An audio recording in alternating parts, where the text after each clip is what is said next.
बिहार चुनावों की सरगर्मी जोरों पर है। लगातार प्रधानमंत्री मोदी से लेकर नेता विपक्ष राहुल गांधी बिहार में चुनावी सभाएं कर रहे हैं। इस बीच राहुल गांधी वीआईपी पार्टी के मुखिया मुकेश साहनी के साथ मछुआरों के बीच पहुंचे, मछली पकड़ी और तालाब में डुबकी लगाई। राहुल गांधी के ये वीडियो सोशल मीडिया पर वायरल हो गए।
राहुल गांधी जिस मछुआरे समुदाय को रिझाने के लिए तालाब में कूद गए, उसके नेता मुकेश साहनी को महागठबंधन ने उप मुख्यमंत्री का उम्मीदवार घोषित किया है।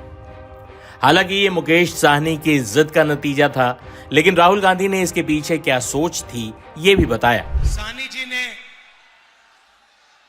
अभी कहा कि उनको हम डेप्यूटी सीएम बनाने जा रहे हैं।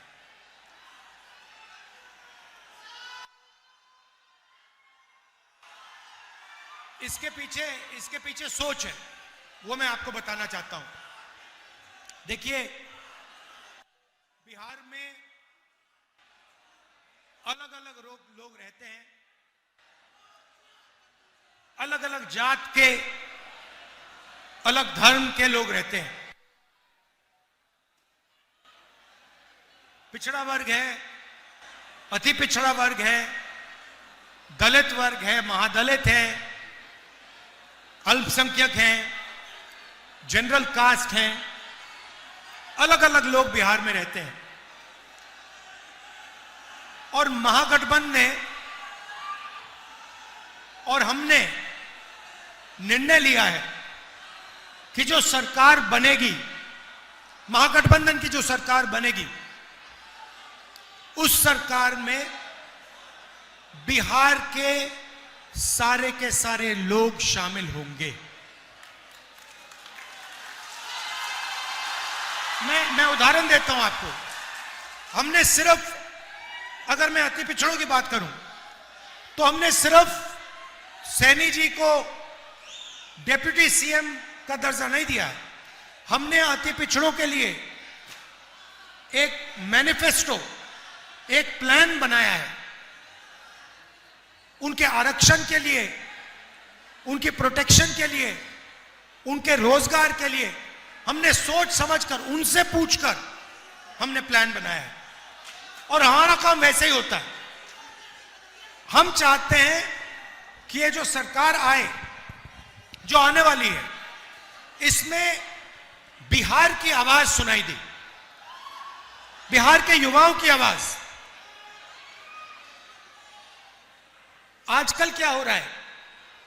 आजकल कहा जाता है कि नीतीश जी की सरकार है, कहा जाता है, मगर आपको क्या लगता है? आपको लगता है कि नीतीश जी सरकार चलाते हैं? मैं आपको बताता हूं, नीतीश जी सरकार नहीं चलाते। नीतीश जी के 3-4 साइड में 3-4 ब्यूरोक्रेट हैं, वो सरकार चलाते हैं। 3-4 अफसर लोग हैं, वो दिल्ली से ऑर्डर लेते हैं, मोदी जी से ऑर्डर लेते हैं और बिहार की सरकार चलाते हैं। हालांकि राहुल गांधी के ये वीडियो भले ही सोशल मीडिया पर वायरल हुए हों, लेकिन पीएम मोदी ने इसी बहाने राहुल गांधी पर करारा हमला बोला है। राहुल गांधी पर हमला बोलते हुए सुनिए पीएम मोदी ने क्या कहा। साथियों, कांग्रेस और आरजेडी के जो नामदार है, ये लोग जमीन से भी कटे हुए हैं। ये लोग भांति भांति के सपने भले देखते हो।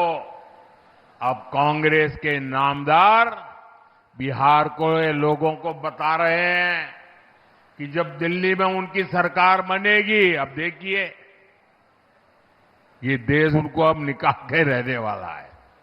तब बिहार में नालंदा जैसी यूनिवर्सिटी बनेगी। अब इनको कुछ पता ही नहीं देश कहां चल रहा है। ऐसी यूनिवर्सिटी वो कहते हैं जिसमें विदेशी छात्र पढ़ने आएंगे। साथियों, झूठ बोलने की इनकी आदत बहुत पुरानी है। जब केंद्र में कांग्रेस और आरजेडी की सरकार 10 साल तक थी, ये लोग तब भी यही कहते थे कि नालंदा में विश्वविद्यालय बनाएंगे।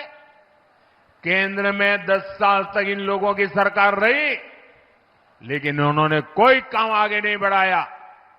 ये लोग यूनिवर्सिटी के नाम पर सिर्फ 20 करोड़ रुपए देकर भूल गए। अरे 20 करोड़ रुपए तो गांव में स्कूल नहीं बन पाती है। साथियों, साल 2014 में जब आपने मुझे सेवा करने का अवसर दिया, हमारी सरकार आई, तो हमने नालंदा की गौरव स्थापना का अभियान शुरू किया। पूरे मन से, पूरे परिश्रम से हमने 10 साल में यूनिवर्सिटी को 2000 करोड़ से ज्यादा का बजट दिया। कितना? आंकड़ा याद रहेगा आपको? कितना? 2000 करोड़ रुपया। कितना? जरा पूरी ताकत से बताइए, हाथ रहना चाहिए। कितना? कितना? और उन्होंने कितना दिया था? 20 करोड़। 20 करोड़। कितना दिया था? कितना दिया था? हमने कितना दिया? हमने कितना दिया?